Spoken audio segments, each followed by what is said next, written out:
नमस्कार, आप देख रहे हैं समाचार। आपके साथ मैं हूं पराक्रम से शेखावत। बताएंगे आपको दिन भर की महत्वपूर्ण खबरें, लेकिन शुरुआत करेंगे सुर्खियों के साथ। ब्रुनेई के सफल दौरे के बाद प्रधानमंत्री मोदी का सिंगापुर में जोरदार स्वागत।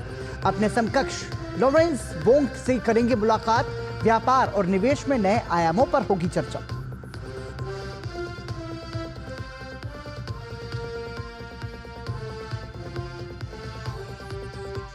ब्रुनेई में सुल्तान हाजी हसनल बोल्किया से मुलाकात के दौरान प्रधानमंत्री ने भविष्य में रणनीतिक साझेदारी की जताई आशा। ब्रुनेई को बताया भारत के एक्ट ईस्ट पॉलिसी के तहत बेहद अहम। दोनों देशों के बीच महत्वपूर्ण समझौता ज्ञापन पर हुए हस्ताक्षर।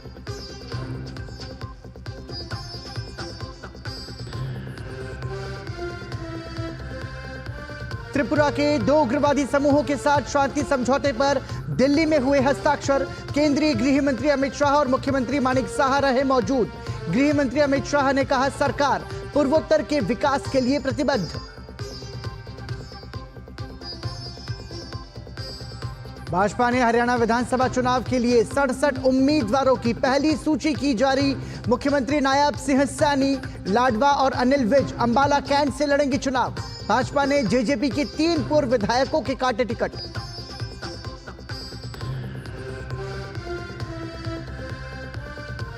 पांच सितंबर को शिक्षक दिवस पर राष्ट्रपति द्रौपदी मुर्मू देश भर से 82 चयनित शिक्षकों को करेंगी सम्मानित। राष्ट्रपति नई दिल्ली के विज्ञान भवन में शिक्षकों को करेंगी पुरस्कार प्रदान। प्रत्येक शिक्षक को प्रमाण पत्र, 50,000 रुपए का नगद पुरस्कार और रजत पदक किया जाएगा प्रदान।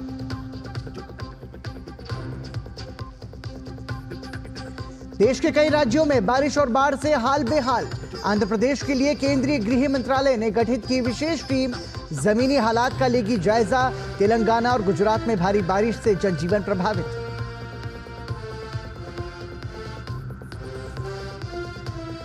पेरिस पैरालंपिक में भारत का पदक जीतने का सिलसिला जारी।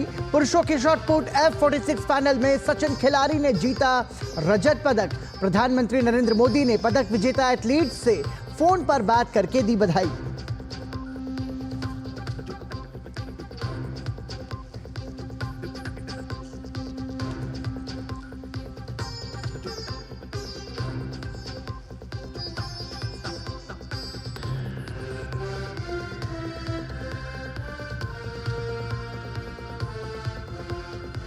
और सुर्खियों के बाद आइए अब खबरों पर नजर डालेंगे विस्तार से। प्रधानमंत्री नरेंद्र मोदी सिंगापुर के 2 दिवसीय दौरे पर हैं।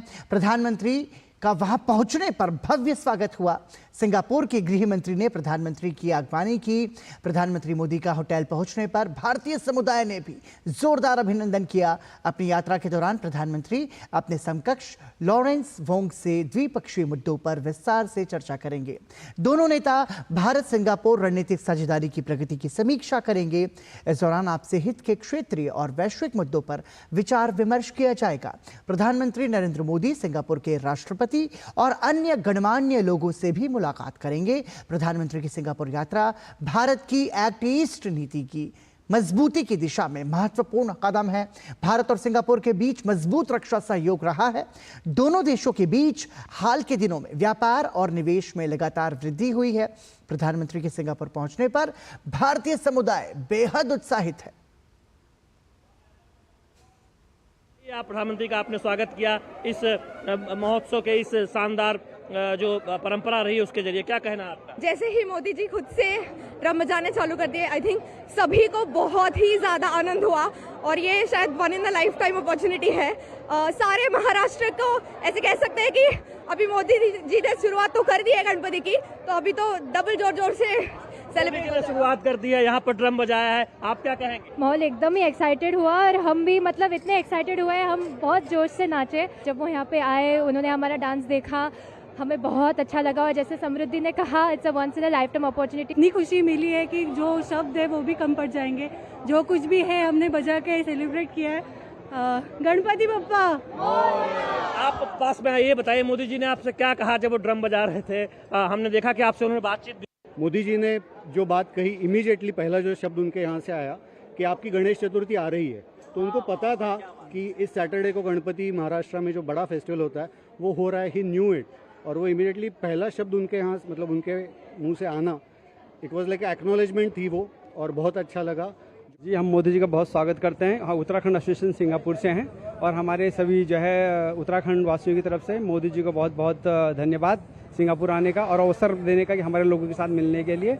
और हमारे लोग जो है अपने वेशभूषा में आप देख सकते हैं उनको जो है परिधान में, यहाँ पर भी हम बिल्कुल जो है उत्तराखंड के जो है अपना जो हमारा सांस्कृतिक जो है उसको बनाए रखे हुए हैं।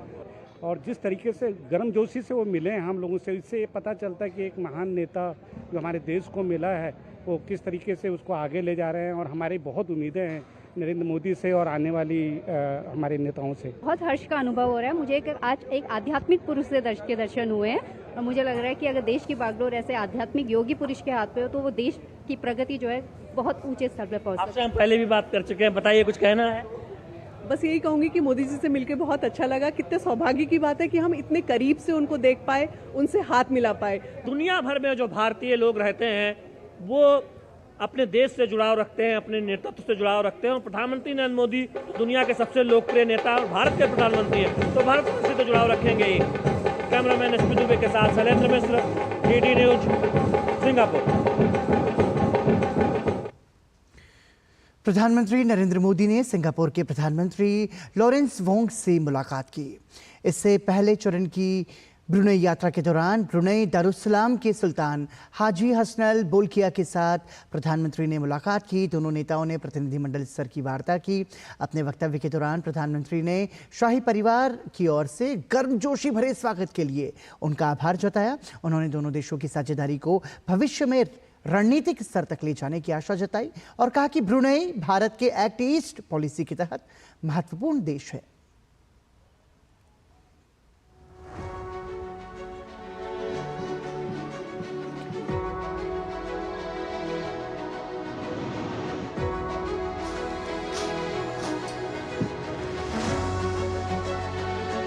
योर मैजेस्टी, गर्मजोशी भरे स्वागत और आतिथ्य सत्कार के लिए मैं आपको और पूरे शाही परिवार का हृदय से आभार व्यक्त करता हूं। सबसे पहले मैं आपको और ब्रुनेई के लोगों को आजादी की 40वीं वर्षगांठ पर 140 करोड़ भारतवासियों की तरफ से हार्दिक बधाई देता हूं।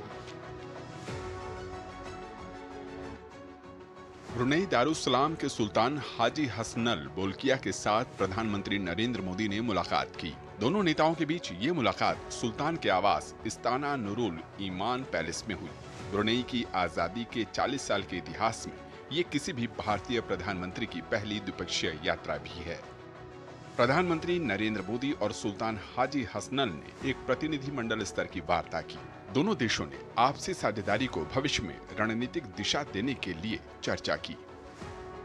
हमारी साझेदारी को स्ट्रैटेजिक दिशा देने के लिए हमने सभी पहलुओं पर व्यापक चर्चा की। हम आर्थिक, वैज्ञानिक और रणनीतिक क्षेत्रों में अपने सहयोग को मजबूत करने के लिए प्रतिबद्ध है। हमने कृषि, उद्योग, फार्मा और स्वास्थ्य के साथ साथ फिनटेक और साइबर सिक्योरिटी में आपसी सहयोग पर बल देने का निर्णय लिया है। दोनों ही देशों के बीच समझौता ज्ञापन पर हस्ताक्षर हुए और उनका आदान प्रदान हुआ। टेलीमेट्री, सैटेलाइट और लॉन्च व्हीकल के ट्रैकिंग और टेलीकमांड स्टेशन को लेकर समझौता हुआ। इसके अलावा भारत और ब्रुनेई दारुस्सलाम ने व्यापार और निवेश, कृषि, ऊर्जा, स्वास्थ्य, साइबर सिक्योरिटी, अंतरिक्ष, रक्षा सहित कई क्षेत्रों में सहयोग को लेकर चर्चा की। सेरी बेगवान और चेन्नई के बीच डायरेक्ट फ्लाइट शुरू करने की बात भी प्रधानमंत्री ने कही। हमने एलएनजी में लॉन्ग टर्म सहयोग की संभावनाओं पर चर्चा की। रक्षा क्षेत्र में सहयोग को बढ़ाने के लिए हमने रक्षा उद्योग, प्रशिक्षण और क्षमता निर्माण की संभावनाओं पर सकारात्मक विचार किए। अंतरिक्ष के क्षेत्र में अपने सहयोग को सुदृढ़ करने के लिए हमने सैटेलाइट डेवलपमेंट, रिमोट सेंसिंग और ट्रेनिंग पर सहमति बनाई है। दोनों देशों के बीच कनेक्टिविटी के लिए जल्द ही डायरेक्ट फ्लाइट्स शुरू की जाएगी। भारत की एक्ट ईस्ट पॉलिसी के तहत ब्रुनेई एक अहम साझेदार देश है। भारत ने इंडो पैसिफिक क्षेत्र में सहयोग और समन्वय की आशा जताई। प्रधानमंत्री ने कहा कि भारत विस्तारवादी नहीं बल्कि विकासवादी व्यवस्था में विश्वास रखता है। भारत की एक्ट ईस्ट पॉलिसी और इंडो पैसिफिक विजन में ब्रुनेई का महत्वपूर्ण साझेदार रहा है। भारत हमेशा आसियान सेंट्रलिटी को प्राथमिकता देता आया है और आगे भी देता रहेगा। हम अनक्लॉस जैसे अंतर्राष्ट्रीय कानूनों के तहत फ्रीडम ऑफ नेविगेशन और ओवरफ्लाइट्स का समर्थन करते हैं। हम सहमत हैं कि इस क्षेत्र में कोड ऑफ कंडक्ट पर सहमति बने। हम विस्तारवाद नहीं विकासवाद की नीति का समर्थन करते हैं। प्रधानमंत्री की ऐतिहासिक यात्रा से दोनों ही देशों के बीच संबंधों को नया आयाम मिलना तय है। साथ ही इंडो पैसिफिक क्षेत्र में नियम आधारित व्यवस्था बनाने और आसियान देशों के बीच बेहतर समन्वय को भी गति मिलेगी। सेरी बेगवान से मुनमुन भट्टाचार्य के साथ bureau report, DD news. Himachal Pradesh आर्थिक तंगहाली पर मुख्यमंत्री सुखविंदर सिंह सुक्खू और नेता प्रतिपक्ष जयराम ठाकुर आमने सामने हैं। हिमाचल प्रदेश में आर्थिक संकट के बीच सितंबर महीने के 4 महीने बीत गए हैं। ऐसे में अब तक सरकारी कर्मचारियों और पेंशनर्स को सैलरी नहीं मिली है। सूबे के मुखिया सुखविंदर सिंह सुक्खू ने सैलरी को लेकर बड़ा बयान दिया और अब बयान से साफ हो गया है कि सूबे के कर्मचारियों को अब 1 तारीख को सैलरी नहीं मिलेगी। अब सरकारी कर्मचारियों और पेंशनर्स के खाते में 5 और 10 तारीख को प्रदेश सरकार की तरफ से खटाखट सैलरी जारी की जाएगी। मेरा ये मानना है कि हम सब लोगों को प्रदेश के हित में, समाज के सभी वर्गों को प्रदेश के हित में अगर कहीं थोड़े कड़वे फैसले लेने पड़ते हैं तो हमारी युवा पीढ़ी का भविष्य सुनिश्चित होगा, हमारे बच्चों को अच्छी शिक्षा मिलेगी, हमारे हेल्थ के संस्थान अच्छे होंगे और तब हम इस प्रदेश को आत्मनिर्भर बना सकते हैं। आज मुख्यमंत्री ने कहा कि हम 5 तारीख तक सैलरी देने की स्थिति में नहीं है। ये स्थिति प्रदेश के सामने स्पष्ट होनी चाहिए। इसका मतलब है हिमाचल प्रदेश का आर्थिक संकट के दौर में से गुजर रहा है, जिसको मुख्यमंत्री स्वीकार क्यों नहीं कर रहे हैं। विकास के तमाम सारे कार्य बंद कर दिए और जितनी जनहित की योजनाएं थी उन सबको बंद कर दिया। हरियाणा विधानसभा चुनाव के लिए भाजपा ने 67 उम्मीदवारों के नाम का ऐलान किया है। मुख्यमंत्री नायब सिंह सैनी लाडवा सीट से चुनाव लड़ेंगे, जबकि अंबाला कैंट से अनिल विज चुनाव लड़ेंगे। इसके साथ ही भाजपा ने जेजेपी के 3 पूर्व विधायकों को भी टिकट दिया है। देवेंद्र बबली को टोहाना, रामकुमार गौतम को सफीदों और उकलाना से अनूप धानक को टिकट मिला है। हरियाणा विधानसभा चुनाव 2024 के लिए कांग्रेस आम आदमी पार्टी गठबंधन की अटकलों पर केंद्रीय मंत्री और हरियाणा के पूर्व मुख्यमंत्री मनोहर लाल ने कहा कि इस गठबंधन से कांग्रेस की कमजोरी झलकती है। उन्होंने कहा कि जो अपने दम पर चुनाव लड़ने की बात कर रहे थे वो अब 2 पार्टियों के साथ गठबंधन कर रहे हैं। इसकी अपनी कमजोरी वो इसी बात में से ध्यान में आती है कि कल तक तो न तो आम आदमी पार्टी इस बात के लिए तैयार थी कि हम कांग्रेस का गठबंधन करेंगे, न कांग्रेस इस बात के लिए तैयार थी कि हम किसी से गठबंधन करेंगे। जो लोग कहते थे कि हम सब अपनी सीटें अपने दम पर लड़ेंगे, उनका दम देखने को मिल गया है कि अब एक नहीं 2-2 पार्टियों के साथ वो गठबंधन कर रहे हैं। अब उनका गठबंधन का सारा चित्र सामने आएगा। उसके अंदर कौन सी सीटें ये छोड़ेंगे, कौन सी वो छोड़ेंगे, और उनके घर के अंदर जो एक सीट के ऊपर जैसे उन्होंने 80-80, 60-60 पैसे फार्म भरवा करके इतने कैंडिडेट तय किए हुए हैं, उस संकट में से वो निकल पाएंगे कि नहीं निकल पाएंगे, मैं इसमें कुछ कह नहीं सकता। लेकिन निश्चित रूप से वहाँ एक भगदड़ जो मचने वाली है, उस भगदड़ मचने के कारण से उनकी जो जीत है वो कहीं सुनिश्चित नहीं है। सब लोग एक दूसरे लड़ाई लड़ेंगे। जम्मू कश्मीर, हरियाणा, महाराष्ट्र और झारखंड में जल्द ही चुनाव होने वाले हैं। सभी राजनीतिक दलों ने अपनी अपनी चुनावी तैयारियां और रणनीति बनाना शुरू कर दिया है। इसी कड़ी में कांग्रेस ने बड़ा फैसला लेते हुए मैनिफेस्टो कमेटी का गठन किया है। कांग्रेस अध्यक्ष मल्लिकार्जुन खड़गे ने जम्मू कश्मीर, हरियाणा, महाराष्ट्र और झारखंड में आगामी विधानसभा चुनावों के लिए 2 सदस्यीय मैनिफेस्टो कमेटी का गठन किया है। इस कमेटी में छत्तीसगढ़ के पूर्व उप मुख्यमंत्री टीएस सिंहदेव और अमिताभ दुबे शामिल हैं।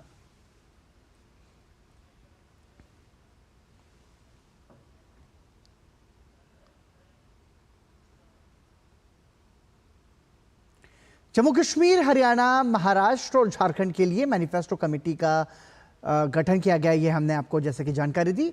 और अब अगली खबर की ओर बढ़ते हैं। शिक्षक दिवस के मौके पर राष्ट्रपति द्रौपदी मुर्मू गुरुवार को नई दिल्ली के विज्ञान भवन में आयोजित कार्यक्रम में 82 चयनित शिक्षकों को वर्ष 2024 के राष्ट्रीय शिक्षक पुरस्कारों से सम्मानित करेगी। इस साल शिक्षक पुरस्कार पाने वाले 50 शिक्षक स्कूली शिक्षा और साक्षरता विभाग से हैं।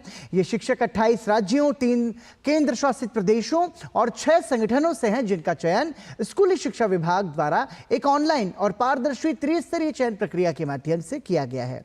इसके अलावा उच्च शिक्षा विभाग के 16 और कौशल विकास और उद्यमिता मंत्रालय के 16 शिक्षकों को भी सम्मानित किया जाएगा। शिक्षकों को राष्ट्रीय पुरस्कार प्रदान करने का उद्देश्य उनके अद्वितीय योगदान को रेखांकित करना और ऐसे शिक्षकों का सम्मान करना है जिन्होंने अपनी प्रतिबद्धता और परिश्रम से न सिर्फ शिक्षा की गुणवत्ता में सुधार किया, बल्कि अपने छात्रों के जीवन को भी समृद्ध किया है। पुरस्कार के रूप में शिक्षकों को प्रमाण पत्र, 50,000 रुपए का नकद पुरस्कार और रजत पदक प्रदान किया जाता है।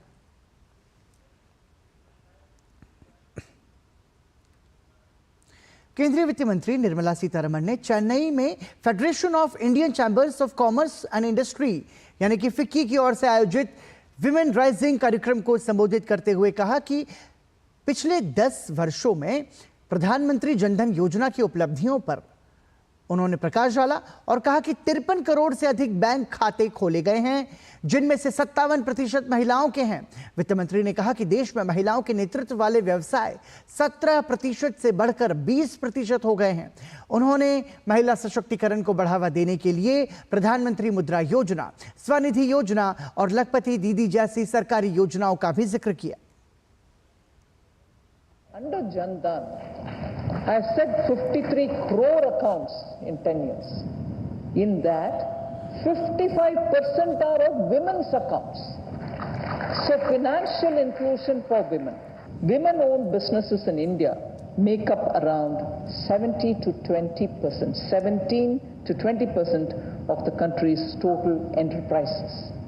So 1/5 of all the enterprises in this country are run by women. So that is accounting for about 15.7 million enterprises, all purely women run. Uttar Pradesh के मुख्यमंत्री योगी आदित्यनाथ ने लखनऊ में राष्ट्रीय पोषण माह के तहत कार्यक्रम में हिस्सा लिया। कार्यक्रम के दौरान उन्होंने कहा कि इस अभियान को हमें आगे बढ़ाना चाहिए, हमें सभी को स्वस्थ बनाना है, तभी समृद्ध भारत की संकल्पना साकार होगी।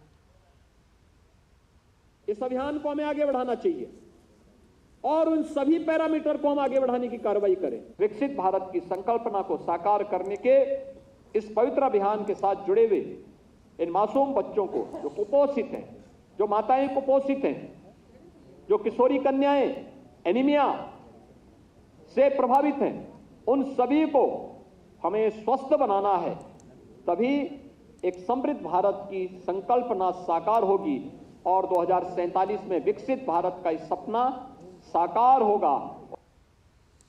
मणिपुर में सुरक्षा बलों को बड़ी सफलता मिली है। भारतीय सेना, असम राइफल्स और मणिपुर पुलिस ने राज्य के अलग अलग जगहों से भारी मात्रा में खतरनाक हथियार बरामद किए हैं। इसके साथ ही सुरक्षा बलों ने गोला बारूद के भंडारण के लिए इस्तेमाल किए जा रहे स्थानों का भी भंडाफोड़ किया है। विभिन्न जगहों पर छापेमारी के दौरान सुरक्षा बलों को AK-47 आंसू गैस की गोले, मोर्टार, सोवियत राइफल, पिस्तौल समेत कई खतरनाक हथियारों का जखीरा हाथ लगा है। दरअसल पिछले कई दिनों से सुरक्षा बल मणिपुर के विभिन्न क्षेत्रों में तलाशी अभियान की एक श्रृंखला को संचालित कर रहे हैं ताकि असामाजिक गतिविधियों में संलिप्त लोगों का पता लगाकर क्षेत्र में शांति स्थापित की जा सके। असम पुलिस ने 2200 करोड़ रुपयों के एक बड़े वित्तीय घोटाले का भंडाफोड़ किया है। ब्रोकर्स ने ऑनलाइन शेयर मार्केट में धोखाधड़ी करके इस घोटाले को अंजाम दिया। ब्रोकर्स ने पैसा दोगुना करने का वादा लोगों से किया था। इस संबंध में असम पुलिस ने इस वित्तीय घोटाले के तहत 2 लोगों को गिरफ्तार किया है। डिब्रूगढ़ में छापेमारी के दौरान पुलिस ने विदेशी मुद्रा, दिरहम, आईफोन और अन्य दस्तावेज जब्त किए जो कथित घोटाले से जुड़े थे। सेंटर फॉर डेमोक्रेसी, प्लूरलिज्म और ह्यूमन राइट्स ने बांग्लादेश में चल रहे राजनीतिक संकट पर अपनी रिपोर्ट जारी की है। दिल्ली के कॉन्स्टिट्यूशन क्लब में हाईजैक स्टूडेंट मूवमेंट नाम से जारी इस रिपोर्ट में बांग्लादेश में हाल ही में हुई हिंसा और घटनाक्रम पर कई खास पहलुओं को उजागर किया गया। रिपोर्ट के अनुसार बांग्लादेश संकट की शुरुआत 5 जून 2024 को कोटा मुद्दे पर महीनों तक चले विरोध प्रदर्शनों के साथ हुई, जिसने एक बड़े राजनीतिक आंदोलन का रूप ले लिया, जिसमें धार्मिक अल्पसंख्यकों पर व्यापक विध्वंस और सड़कों पर उमड़ते भीड़ तंत्र का उदय हुआ। शेख हसीना के देश छोड़कर चले जाने के बाद बांग्लादेश में हिंदू समुदाय पर सुनियोजित और व्यापक हमले शुरू हो गए। रिपोर्ट के अनुसार 5 अगस्त को 27 जिलों में अल्पसंख्यकों के घरों और व्यवसायों पर हमले और लूटपाट की पुष्टि हुई। हिंदू संप्रदाय में एक नर्वसनेस है, वो नर्वसनेस अभी और बढ़ गया है क्योंकि बहुत सा टारगेटेड हिंदू शिक्षक और अधिकारी जो सरकारी अधिकारी है उनके ऊपर जो फोर्स रेजिग्नेशन किया है, इसीलिए तो ये सिचुएशन अंडर ऑब्जर्वेशन देखना चाहिए। वी कैन ओनली होप कि things will not get worse.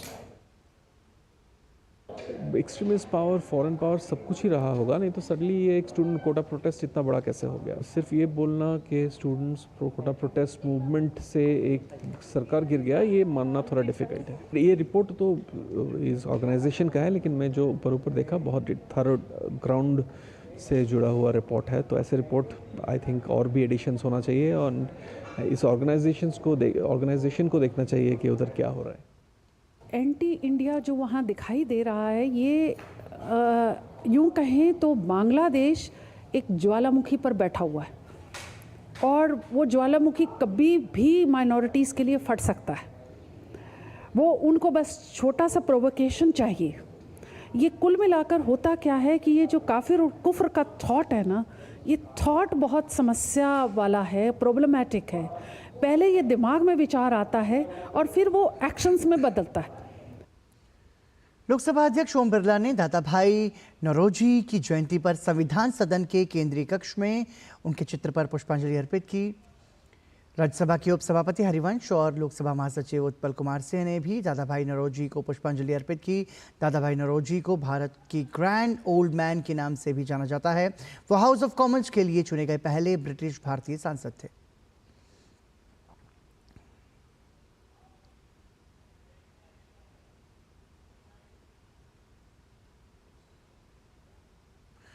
और आपको बता दें इस वक्त एक महत्वपूर्ण खबर, पेरिस ओलंपिक में भारत को एक और स्वर्ण पदक मिला है।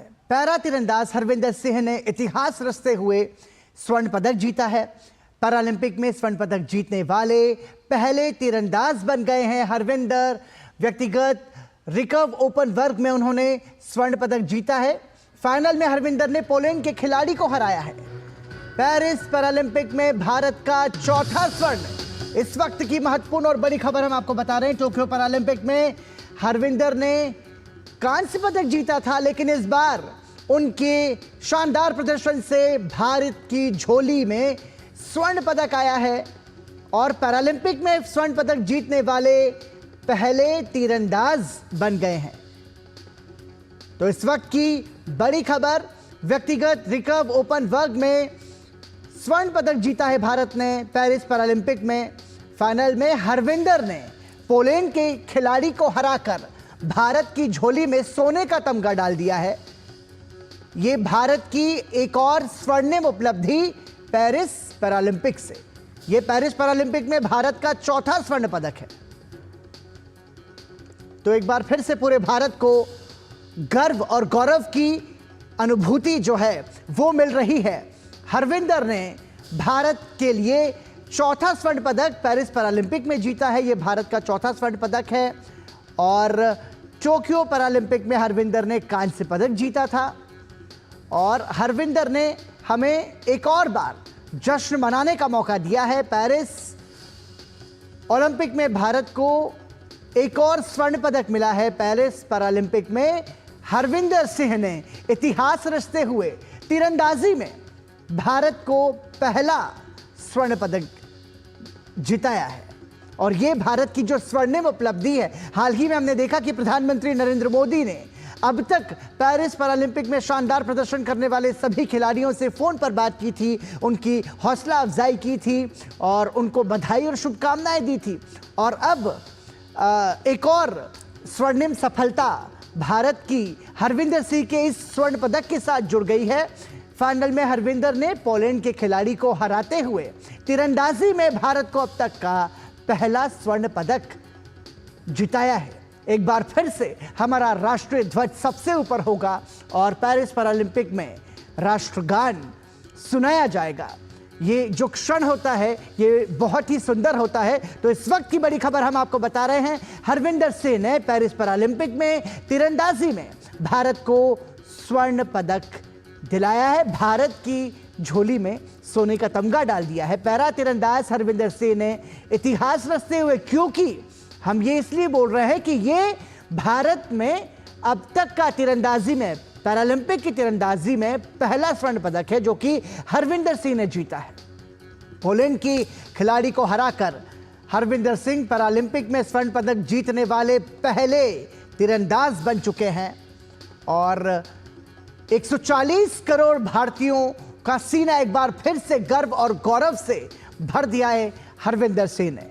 इसके पहले भी हमने देखा कि पेरिस पैरालंपिक में भारतीय खिलाड़ियों का प्रदर्शन बेहद शानदार रहा है। और अब 3 सोना जो पदक था, 3 सोने के जो पदक पहले ही हमारे पास थे और ये चौथी स्वर्णिम सफलता हरविंदर सिंह ने भारत को दी है। पेरिस पैरालंपिक में भारत को, जैसा कि हमने बताया, एक और पदक मिल गया है। पुरुषों के शॉटपुट F46 फाइनल में भारत के सचिन खिलाड़ी ने रजत पदक जीता है। सचिन ने 16.32 मीटर की थ्रो के साथ रजत पदक अपने नाम किया। पेरिस पैरालंपिक में यह भारत का 21वां पदक रहा। पेरिस पैरालंपिक खेलों में भारत ने पैरालंपिक खेलों के इतिहास का सर्वश्रेष्ठ प्रदर्शन किया है। प्रधानमंत्री नरेंद्र मोदी ने रजत पदक जीतने पर सचिन खिलाड़ी को बधाई दी। उन्होंने एक्स पर पोस्ट किया, पैरालंपिक 2024 में सचिन खिलाड़ी को उनकी अविश्वसनीय उपलब्धि के लिए बधाई। शक्ति और दृढ़ संकल्प का शानदार प्रदर्शन करते हुए उन्होंने पुरुषों की शॉटपुट F46 स्पर्धा में रजत पदक जीता है। भारत को उन पर गर्व है। प्रधानमंत्री नरेंद्र मोदी ने पेरिस पैरालंपिक में पदक जीतने वाले भारतीय खिलाड़ियों से बात की और उनकी सफलता के लिए उन्हें बधाई दी। प्रधानमंत्री ने अजीत सिंह यादव, सुंदर सिंह गुर्जर, शरद कुमार, मरियप्पन थांगावेलू और दीप्ति जीवनजी से फोन पर बात की। प्रधानमंत्री ने इन सभी खिलाड़ियों को पदक जीतने पर बधाई दी। प्रधानमंत्री ने खिलाड़ियों से कहा कि उनके प्रदर्शन ने देश के युवाओं को प्रेरित किया है और ये उनका ही योगदान है कि पैरालंपिक खेल आज लोकप्रियता हासिल कर रहे हैं। प्रधानमंत्री ने खिलाड़ियों से यह भी कहा कि वो पदक के रंग की चिंता किए बगैर अपनी जीत का जश्न मनाएं, क्योंकि उनमें से प्रत्येक ने देश को गौरवान्वित किया है।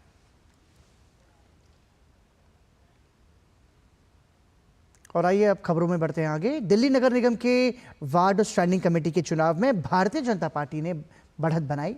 12 जोन के लिए हुए चुनाव में भाजपा ने 7 जोन में जीत दर्ज की। दूसरे नंबर पर आम आदमी पार्टी रही, जिसने 5 जोन में चुनाव जीता।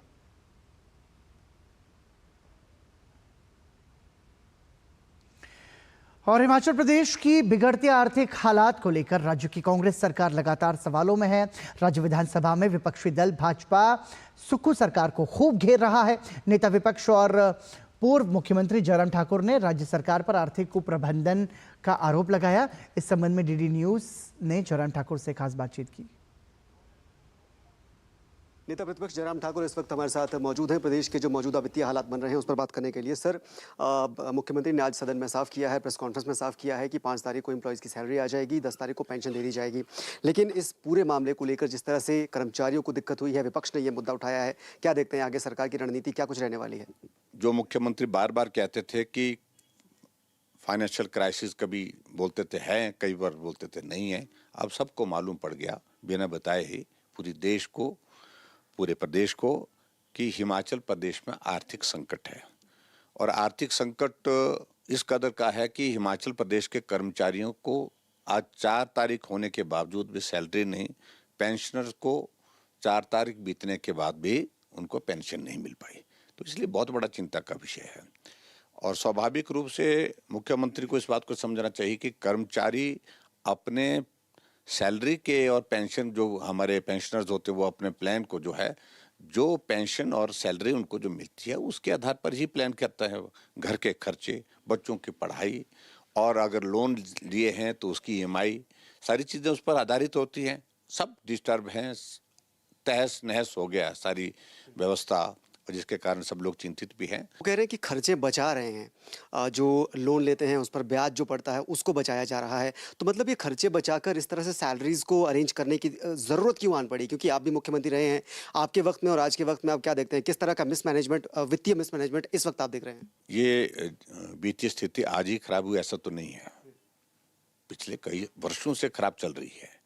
लेकिन फिर भी उसके बावजूद कोविड जैसी महामारी में जहां 2 साल तक जो रेवेन्यू लोएस्ट पॉइंट पर चला गया था, उसके बावजूद भी हमने सैलरी दी, उसके बावजूद भी हमने पेंशन दी, समय पर दी, उसके बावजूद भी हमने DA की किस्तें दी, उसके बावजूद हमने कर्मचारियों के मेडिकल रिम्बर्समेंट के पैसे दिए और डेवलपमेंट के काम भी किए। आज डेवलपमेंट के काम रुके पड़े हैं और इस तरह से सारे हालात आप देख रहे हैं कि, और इसके लिए अगर दोषी है तो वर्तमान सरकार है। जयराम ठाकुर जो बता रहे हैं कि प्रदेश की जो वित्तीय स्थिति इस वक्त हो रही है उसके लिए सीधे सीधे प्रदेश सरकार, कांग्रेस जिम्मेदार है। और जो अभी जो विधेयक में संशोधन जो विधानसभा में पारित हुआ है उसके पीछे राजनीतिक द्वेष की भावना से काम करने का आरोप बीजेपी की तरफ से लगाया जा रहा है। शिमला से कैमरा पर्सन राकेश कुमार के साथ DD न्यूज़।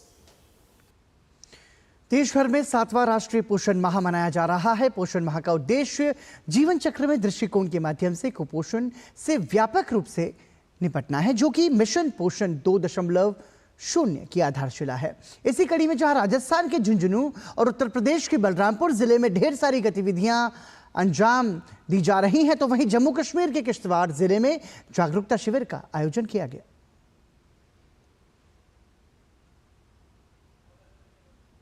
राजस्थान के झुंझुनू जिले में 7वें राष्ट्रीय पोषण माह के अंतर्गत विभिन्न आंगनबाड़ी केंद्रों पर बच्चों, बच्चियों और महिलाओं के स्वास्थ्य को ध्यान में रखते हुए ढेर सारी गतिविधियां अंजाम दी जा रही हैं। राष्ट्रीय पोषण अभियान का आगाज प्रधानमंत्री नरेंद्र मोदी द्वारा झुंझुनू जिले से ही किया गया था। आज ये अभियान यहां आंदोलन का रूप धारण कर चुका है। इस अभियान को लेकर आंगनबाड़ी कार्यकर्ताओं में बड़ा उत्साह है। राष्ट्रीय पोषण माह के इस कड़ी के अंदर हम 1 सितंबर से लेकर 30 सितंबर तक प्रत्येक आंगनबाड़ी सेंटर्स पर राष्ट्रीय पोषण माह का आयोजन किया जा रहा है। इसी संदर्भ में हम विभिन्न प्रकार की गतिविधियां आंगनबाड़ी सेंटर्स पर करवा रहे हैं, जैसे कि एनीमिया है। अभी जो प्रथम सप्ताह है वो एनीमिया जांच का रहेगा, जिसमें महिलाओं की खून संबंधित जांच वगैरह की जाएंगी ताकि उसमें पोषण का जो स्तर है उनमें सुधार किया जाए। हम आंगनबाड़ी केंद्रों में गर्भवती महिलाओं को भी बुलाते हैं, उनके पोषण को और उनको एनीमिया की जांच भी करवाते हैं, उनको और प्रभात फेरी भी निकालते हैं और दात्री माताओं को भी जागरूक करते हैं। घर घर जाकर भी हमें इन बच्चों को बताते हैं। पोषण माह का मेला चलता है, हम अलग अलग व्यंजन भी बनाकर इनको खिलाते हैं। राष्ट्रीय पोषण माह की शुरुआत झुंझुनू जिले से ही माननीय प्रधानमंत्री जी के द्वारा झुंझुनू जिले से ही की गई थी और इसी तब से हम लगातार ये पोषण माह को मना रहे हैं आंगनबाड़ी केंद्रों पर। उत्तर प्रदेश के जिला बलरामपुर में भी राष्ट्रीय पोषण माह के अंतर्गत धात्री महिलाओं, नवजात शिशुओं और कुपोषित बच्चों को पोषण के प्रति जागरूक कर स्वस्थ रहने के लिए प्रेरित किया जा रहा है। जिले के पिछड़े क्षेत्र भारत नेपाल सीमावर्ती थारू बहुल गांव चंदनपुर में जिला स्तरीय कार्यक्रम में लोगों को पोषण के महत्व के बारे में बताया गया। पोषण माह के अंतर्गत सभी विभागों के समन्वय से पोषण स्तर में जनपद के पोषण स्तर में सुधार करने के लिए कार्रवाई की जा रही है। सभी विकास खंडों में, सभी ग्रामों में जो शासन की तरफ से निर्देश मिले हैं उसकी समय सारणी के अनुसार उसके अनुसार कार्रवाई की जा रही है, जिससे हम हमारे अधिक से अधिक बच्चों को पोषण के बेहतर स्तर तक पहुंचा सकें। जम्मू कश्मीर में भी राष्ट्रीय पोषण माह 2024 के अंतर्गत जागरूकता शिविरों का आयोजन किया जा रहा है। इसी के तहत किश्तवाड़ जिले में आंगनबाड़ी केंद्र लानियाल में जागरूकता शिविर का आयोजन किया गया। इस शिविर में पोषण अभियान से संबंधित अधिकारियों, कर्मचारियों और ICDS लाभार्थियों सहित विभिन्न हितधारकों ने भाग लिया, जिसमें गर्भवती महिलाएं, स्तनपान कराने वाली माताएं और छोटे बच्चे शामिल थे। कार्यक्रम का उद्देश्य महिलाओं और किशोरियों के बीच पौष्टिक और संतुलित आहार लेने के महत्व के बारे में जागरूकता बढ़ाना था। Bureau report, DD news. केंद्रीय श्रम और रोजगार मंत्री और EPF के केंद्रीय न्यासी बोर्ड के अध्यक्ष डॉक्टर मनसुख मांडविया ने कर्मचारी पेंशन योजना 1995 के लिए केंद्रीकृत पेंशन भुगतान प्रणाली के प्रस्ताव को मंजूरी दे दी है। इससे पूरे भारत में किसी भी बैंक, किसी भी शाखा के जरिए पेंशन पाना संभव हो जाएगा। केंद्रीय मंत्री डॉक्टर मनसुख मांडविया ने कहा कि केंद्रीकृत पेंशन भुगतान प्रणाली की मंजूरी EPFO के आधुनिकीकरण में एक महत्वपूर्ण मील का पत्थर है। पेंशन भोगियों को देश में कहीं भी, किसी भी बैंक, किसी भी शाखा से अपनी पेंशन प्राप्त करने में सक्षम बनाने वाली ये पहल पेंशन भोगियों के सामने आने वाली लंबे समय से चली आ रही चुनौतियों का समाधान करेगी। केंद्रीकृत पेंशन भुगतान प्रणाली से EPFO के 78 लाख से अधिक EPS पेंशन भोगियों को लाभ होने की उम्मीद है।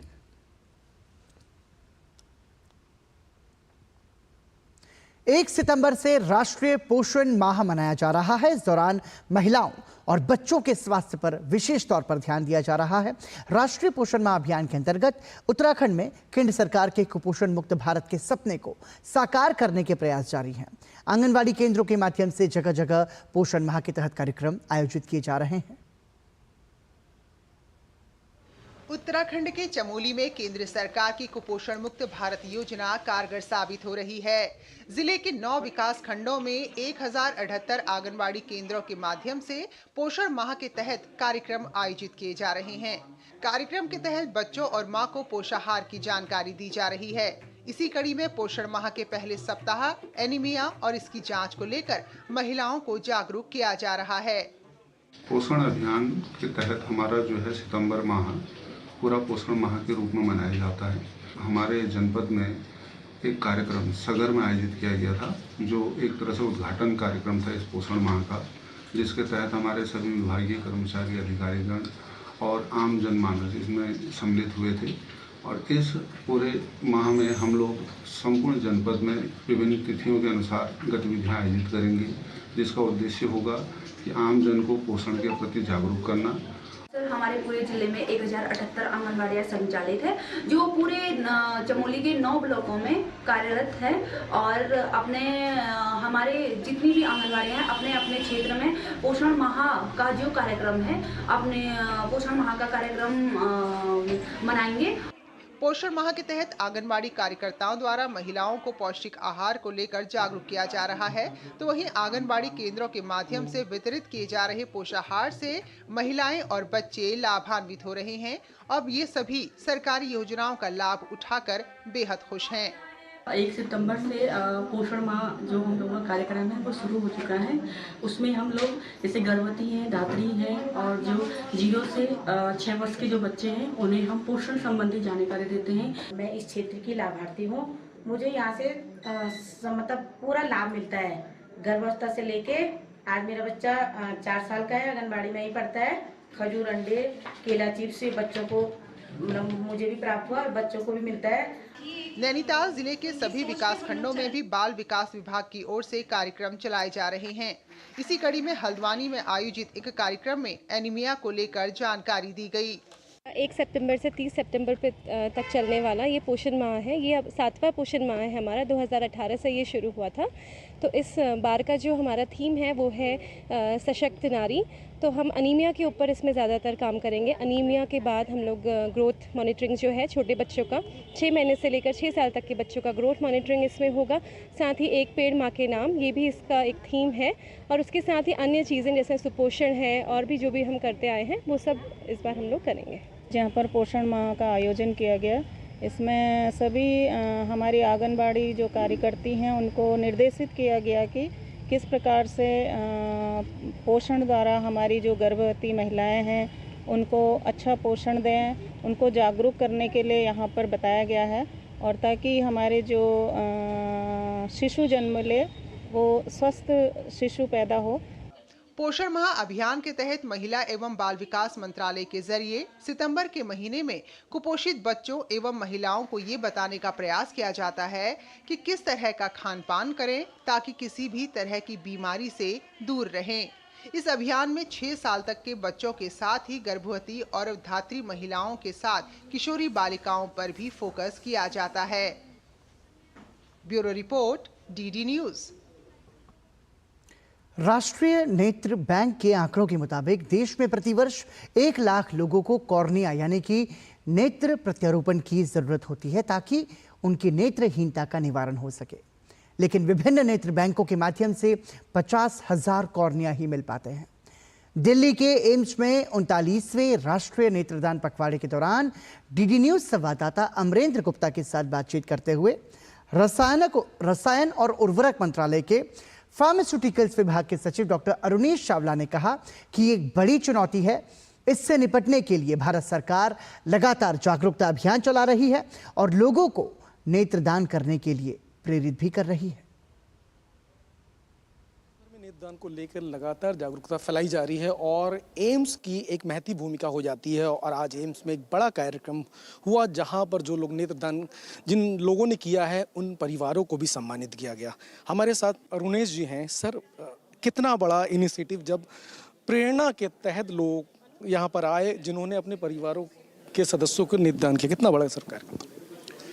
नेत्रदान महादान है और आपने देखा कि आज अखिल भारतीय आयुर्विज्ञान संस्थान में ऐसे परिवारों को सम्मानित किया गया जिन्होंने अपने लॉस या अपने की चिंता नहीं करते हुए, अपने पारिवारिक लॉस को भी भुलाते हुए उनकी और अपने संबंधियों का जो है नेत्रदान और ऑर्गन डोनेशन किया और उससे कितने लोगों को जीवन मिला, कितने ऐसे लोग जो देख नहीं सकते थे उन्हें फिर रोशनी मिली, उन्हें देखने का अवसर मिला। आज यह आयोजन उन्हीं को सम्मानित करने के लिए किया गया था और जनमानस को प्रेरित करने के लिए किया गया था कि आप भी ऐसा करें ताकि आपका जीवन कई और लोगों के काम आए। हमारा अनुरोध, हमारा आह्वान सभी से है कि अपने जीवन के अंतिम अवसर में अवश्य नेत्र और ऑर्गन डोनेशन दान करें ताकि और लोगों को आपके जीवन से लाभ मिल सके और आप का नाम अमर रहे। सर, एक आखिरी सवाल, जिस तरह से एम्स के अंतर्गत नेशनल आई बैंक काम कर रहा है जिसमें मैंने आपको बताया कि 2000 का कॉर्निया के साथ 1703 का एक सक्सेस रेशियो है, इसको आगे बढ़ाने के लिए किस तरह के इनिशिएटिव्स या इनकी तरफ से किस तरह के कार्य आगे करने चाहिए? जैसा कि प्रस्तुतिकरण में आज बताया गया कि इस वर्ष नेत्रदान में 20% वृद्धि हुई है और जिस तरीके से सबको प्रोत्साहित किया गया है, हम आशा रखते हैं कि आने वाले वर्षों में भी यही एक्सपोनेंशियल वृद्धि हमको देखने को मिलेगी। नेत्रदान को लेकर जिस तरह से भारत सरकार की भी अपील है और खासकर एम्स इसमें एक महती भूमिका निभा रहा है, ऐसे में वो डोनर जिन्होंने स्वेच्छा से इस बड़े पुनीत कार्य में आगे बढ़े हैं उनका सम्मान भी एक बड़ा संदेश देता है। कैमरामैन संजीव के साथ Amarendra Gupta, DD news, Delhi. PHD chamber of commerce and industry ने ग्लोबल एविएशन और एयर कार्गो समिट का आयोजन किया। ये सम्मेलन अंतर्राष्ट्रीय नागर विमानन संगठन की वर्तमान और भविष्य की संभावनाओं पर चर्चा करने के लिए आयोजित किया गया था। ग्लोबल एविएशन और एयर कार्गो समिट में विशेषज्ञों, वैज्ञानिकों, उद्योगपतियों, शिक्षाविदों, स्टार्टअप और विद्यार्थियों ने बड़ी संख्या में भाग लिया। सम्मेलन में मुख्य अतिथि के तौर पर केंद्रीय नागर विमानन मंत्री किंजरापू राममोहन नायडू ने शिरकत की। सम्मेलन को संबोधित करते हुए केंद्रीय नागर विमानन मंत्री ने कहा कि भारत दुनिया का सबसे तेजी से बढ़ता हुआ विमानन बाजार है और सरकार जल्द ही कोई ऐसी योजना लेकर आ सकती है जिससे भारत विमान विनिर्माण में ऊंचाई को हासिल कर सके। केंद्रीय नागर विमानन मंत्री ने साफ तौर पर कहा कि देश में रखरखाव, ओवरऑल और मरम्मत गतिविधियों के लिए अपार संभावनाएं हैं।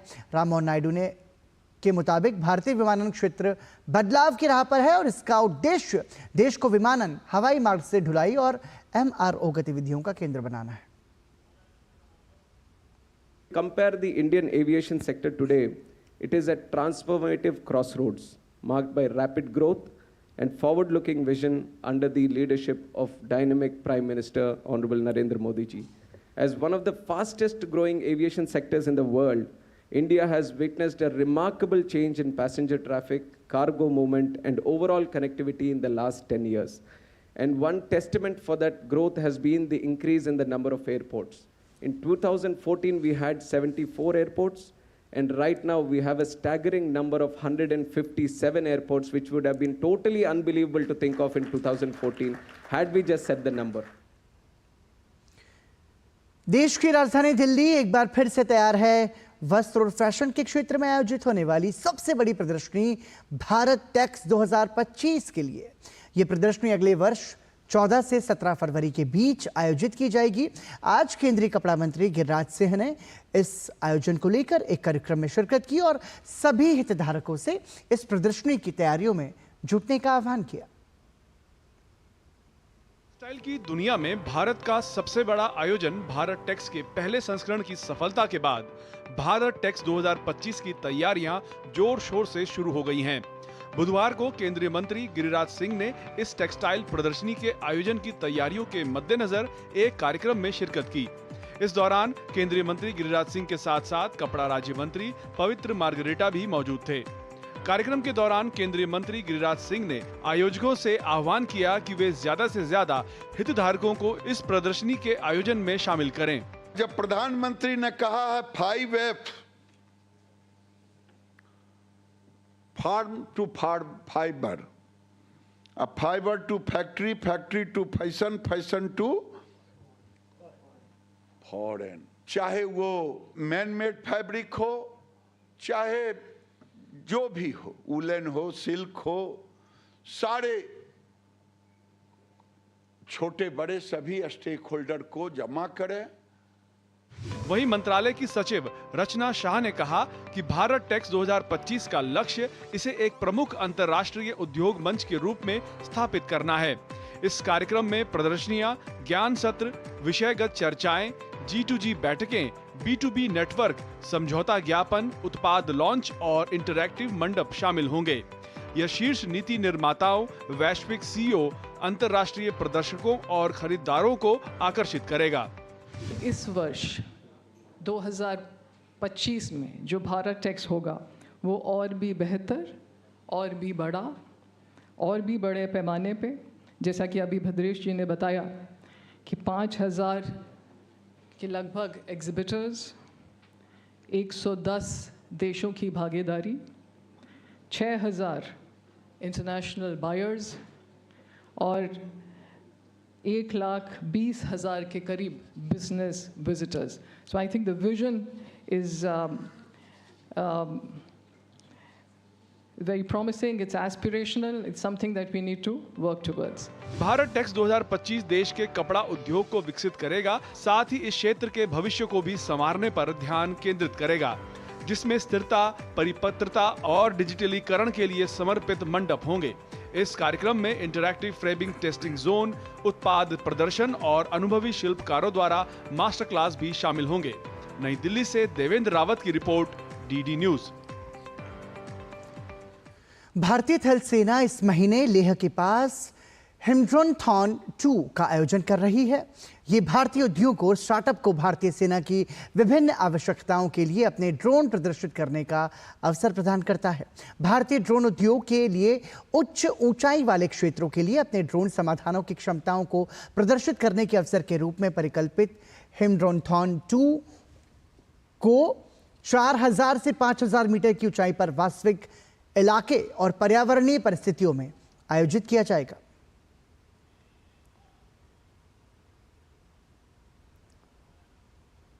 We really expect this time maximum possible participation. In fact, we have already received about more than 25 confirmations from the industry so far, and we are expecting many more.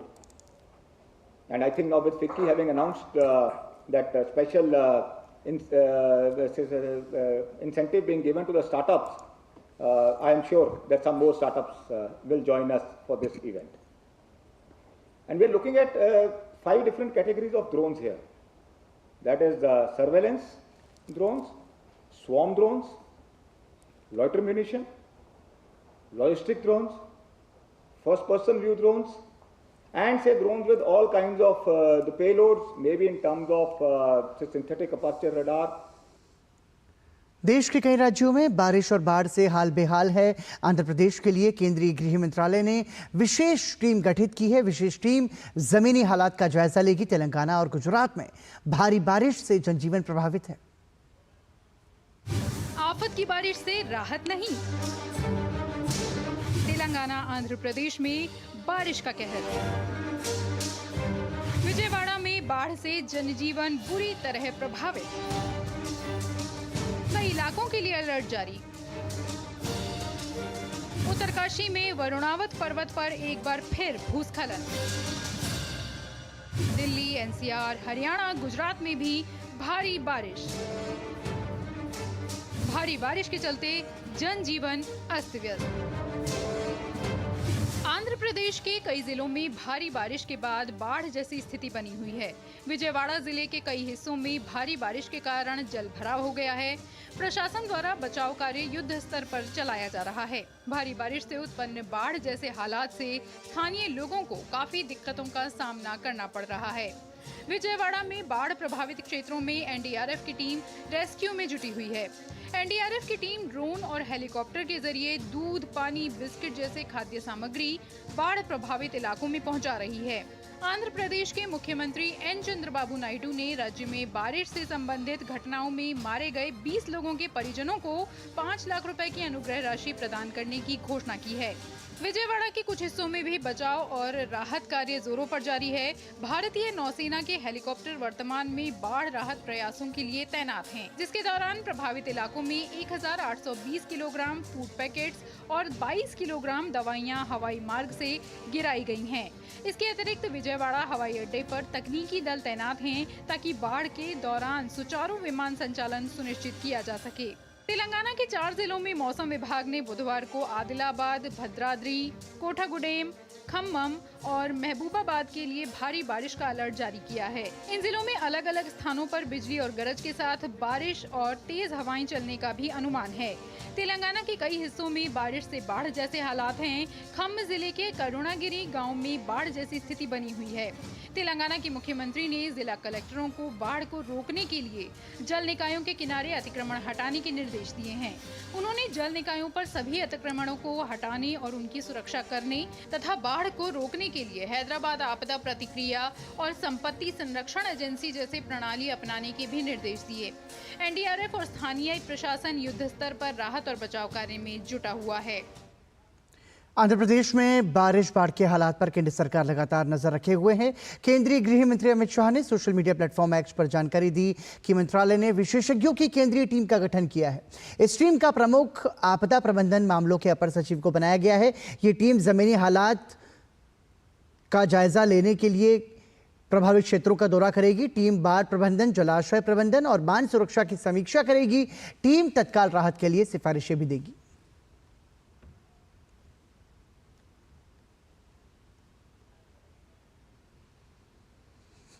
Paris Olympic में para तीरंदाज हरविंदर सिंह के स्वर्ण पदक जीतने पर प्रधानमंत्री नरेंद्र मोदी ने उन्हें बधाई दी है। प्रधानमंत्री नरेंद्र मोदी ने सोशल मीडिया प्लेटफॉर्म एक्स पर लिखा, पैरा तीरंदाजी में एक बहुत ही खास स्वर्ण पदक।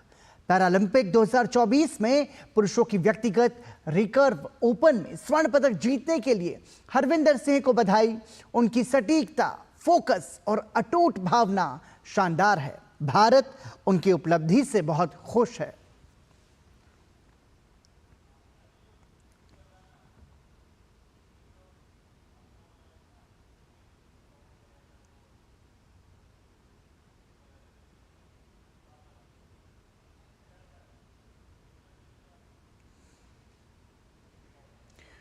और आपको बता दें कि ब्रुनेई के सफल दौरे के बाद प्रधानमंत्री, आपको बता दें कि इसमें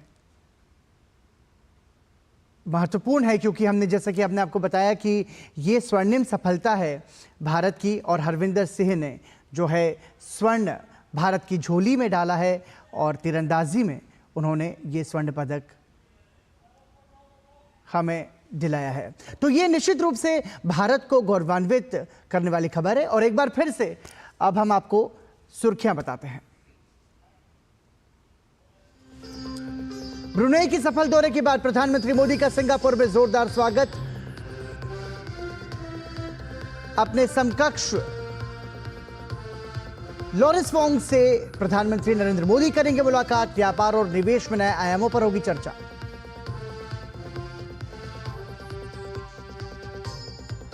ब्रुनेई में सुल्तान हाजी हसनल बोल्किया से मुलाकात के दौरान प्रधानमंत्री ने भविष्य में रणनीतिक साझेदारी की जताई आशा। ब्रुनेई को बताया भारत के एक्ट ईस्ट पॉलिसी के तहत बेहद अहम। दोनों देशों के बीच अहम समझौता ज्ञापन पर हस्ताक्षर।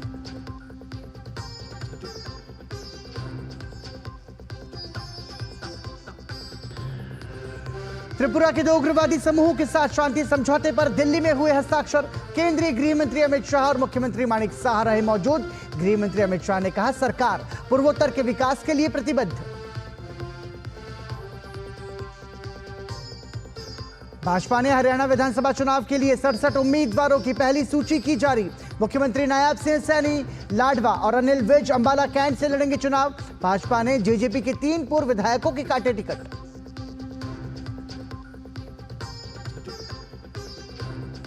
5 सितंबर को शिक्षक दिवस पर राष्ट्रपति द्रौपदी मुर्मू द्वारा देश भर से 82 चयनित शिक्षकों को किया जाएगा सम्मानित। राष्ट्रपति नई दिल्ली के विज्ञान भवन में शिक्षकों को करेंगी पुरस्कार प्रदान। प्रत्येक शिक्षक को प्रमाण पत्र, 50,000 रुपए का नकद पुरस्कार और रजत पदक किया जाएगा प्रदान। देश के कई राज्यों में बारिश और बाढ़ से हाल बेहाल। आंध्र प्रदेश के लिए केंद्रीय गृह मंत्रालय ने गठित की विशेष टीम। जमीनी हालात का लेगी जायजा। तेलंगाना और गुजरात में भारी बारिश से जनजीवन प्रभावित। पेरिस ओलंपिक में भारत को मिला एक और स्वर्ण पदक। पैरा तीरंदाज हरविंदर सिंह ने जीता स्वर्ण पदक। पैरालंपिक में स्वर्ण पदक जीतने वाले पहले भारतीय तीरंदाज बने हरविंदर सिंह। प्रधानमंत्री नरेंद्र मोदी ने दी हरविंदर सिंह को बधाई।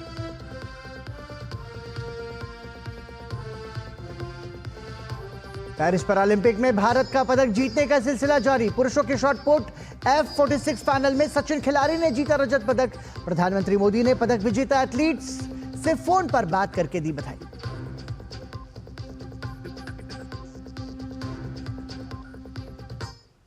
और इसी के साथ समाचार में अभी के लिए इतना ही, लेकिन डीडी न्यूज पर खबरों का सफर जारी है। दीजिए अनुमति। नमस्कार।